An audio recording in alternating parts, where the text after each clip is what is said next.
क्या आप जानते हैं कि तारीख के सबसे वफादार पैगाम रिसा कौन थे? ये वो निडर सिपाही हैं जिन्होंने जंगों के दौरान हजारों जानें बचाईं और मीलों का फासला तय करके अपने घर वापस आए।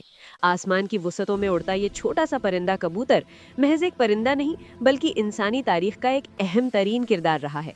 आज मिस्ट्री ऑफ मॉरल्स की इस खास वीडियो में हम आपको कबूतरों की हैरत अंगेज दुनिया और एक ऐसे ही वफादार कबूतर की कहानी सुनाएंगे जिसकी हिम्मत और वफादारी ने इंसानियत को एक अजीम सबक सिखाया।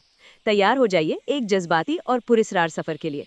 एक पुरसुकून गांव के किनारे एक ज़ईफ आदमी जिन्हें सब बाबा नूर कहते थे अपने कबूतरों के साथ रहते थे। उनका सबसे प्यारा कबूतर मोती था, जिसके पर बर्फ की तरह सफेद और आंखें मोतियों की तरह चमकदार थीं। बाबा नूर अक्सर अपने कबूतरों से बातें करते और उन्हें कहते कि बेटा, दुनिया चाहे कितनी ही बड़ी और पुरकशिश क्यों ना हो, अपने घर का रास्ता और अपने मालिक की मोहब्बत कभी मत भूलना। मोती उनकी हर बात समझता था और हमेशा उनके कंधे पर बैठा रहता था। ये उनके दरमियान एक अनोखा रिश्ता था। एक दिन एक अमीर ताजिर गांव से गुजरा और मोती की खूबसूरती देखकर दंग रह गया। उसने बाबा नूर को बड़ी रकम की पेशकश की, मगर बाबा ने इनकार कर दिया।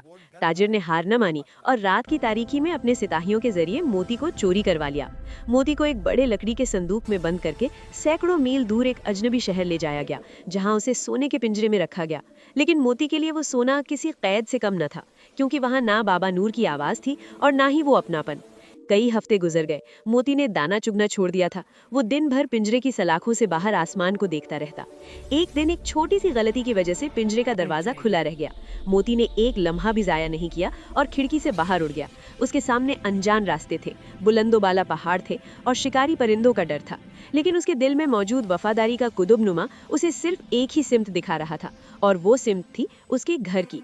उसने अपने कमजोर पैरों में हिम्मत भरी और उड़ना शुरू किया। रास्ते में उसे 30 बारिशों और तपती धूप का सामना करना पड़ा। एक बार तो एक उकाब ने उस पर हमला भी किया, जिससे वो शदीद जख्मी हो गया, लेकिन उसने हार न मानी।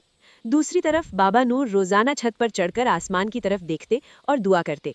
और फिर एक शाम जब सूरज ढल रहा था, उफुक पर एक छोटा सा सफेद निशान नजर आया। थका हारा और जख्मी होती गिरता पड़ता बाबा नूर के कदमों में आ गिरा। बाबा नूर की आंखों में खुशी के आंसू थे। उन्होंने उसे कलेजे से लगा लिया। वफादारी की जीत हो चुकी थी। दोस्तों, कबूतर की ये कहानी हमें ये अजीम सबक सिखाती है कि वफादारी और अपने मकसद से सच्ची लगन ही वो खूबियां हैं जो हमें कठिन तरीन मंजिलों तक पहुंचाती हैं।